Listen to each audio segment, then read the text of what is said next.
Mais vous savez, c'est un peu comme, vous savez, hier, nous avons publié 16,5 mètres à 15 d'équivalent cuivre.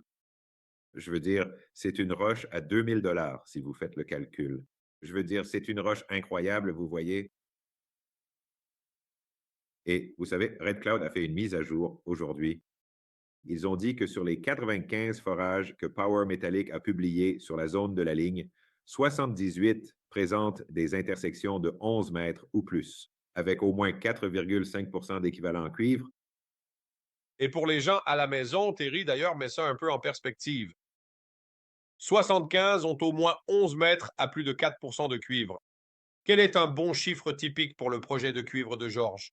Que Il serait vraiment heureux de... la teneur moyenne en cuivre des mines en production dans le monde est aujourd'hui de 0,4. Donc, on parle Et 75 de vos 95 sont supérieurs à 4.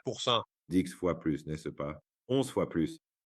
Donc, vous savez, et c'est là qu'il y a un peu de défi, Georges, si on est honnête sur notre communication. Vous savez, le défi, c'est que des teneurs aussi élevées sont tellement inhabituelles.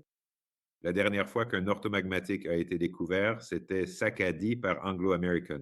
Et vous savez, il y a 18 ans, 19 ans, avant cela, c'était Boise Bay. Donc c'est vraiment très rare. Les gens, vous savez, je pense qu'ils voient ça.